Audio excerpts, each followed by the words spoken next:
ஒரு கண் பார்வை இழந்த அந்தணர், ஒரு சாதாரண மனிதன் போல தோன்றிய அரசன். ஆனால் அந்த அரசனின் கை கண்களை தொட்ட அடுத்த நொடியில் நடந்தது ஒரு அதிசயம். இது எல்லாம் யாருடைய திருவிளையாடல் தெரியுமா?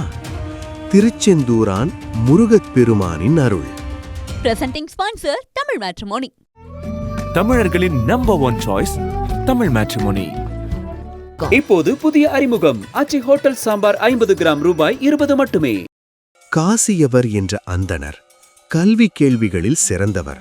ஆனால் விதி அவரை சோதித்தது. மெல்ல மெல்ல பார்வை குறைந்து ஒரு கட்டத்தில் முழுமையாக கண்ணே தெரியாமல் போனது. அதன் பிறகு ஒரே நம்பிக்கை, திருச்செந்தூர் முருகன். அதிகாலை எழுந்து கடலில் நீராடி நாழிக்கிணற்றில் ஸ்நானம் செய்து முருகா முருகா என்று நாமம் ஜபித்தார். திருச்செந்தூர் சந்நிதியே அவருடைய உலகமாகிவிட்டது. ஒரு நாள் திடீரென்று அவருடைய கண்களில் மங்கலாக ஒளி தெரிந்தது.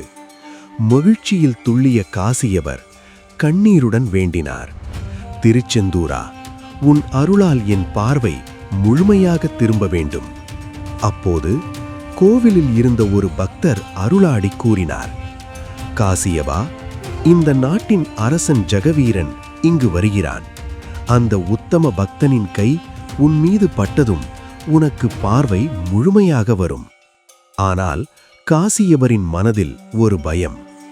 அந்த காலத்தில் பார்வையற்றவர்களை அரசர் பார்க்கக்கூடாது என்ற சம்பிரதாயம் இருந்தது. சிறிது நேரத்தில் அரசர் ஜெகவீரன் கோவிலுக்கு வந்தார். அவரிடம் அருள்வாக்கு கூறப்பட்டது.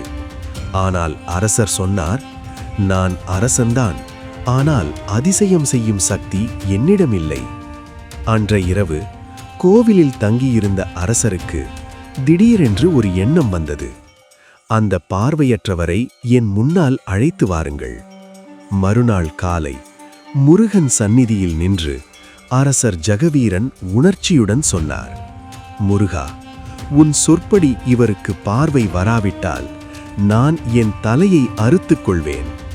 அதன் பிறகு விபூதியை எடுத்து காசியவரின் கண்களில் ஊதி அவரின் கண்களை மெல்ல வருடினார். அடுத்த நொடி காசியவரின் கண்களில் ஒளி பிறந்தது. பல வருடங்கள் பிறகு அவர் உலகத்தை மீண்டும் பார்த்தார்.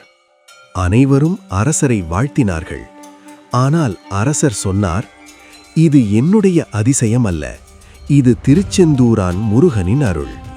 காசியவரின் துயரை அரசரின் கரங்களால் தீர்த்த அந்த ஆறுமுகன் நம் துயரையும் யாரோ ஒருவரின் மூலமாக நிச்சயம் தீர்த்து விடுவான். அந்த ஜெகவீரன் அரசரின் மகன்தான். பின்னாளில் வீரத்தால் உலகமே அறிந்த Veerapandiya Kattabomman. Presenting sponsor Tamil matrimony. தமிழர்களின் நம்பர் 1 சாய்ஸ் தமிழ் மேட்ரிமோனி. இப்போது புதிய அறிமுகம் ஆச்சி ஹோட்டல் சாம்பார் 50 கிராம் ரூபாய் 20 மட்டுமே.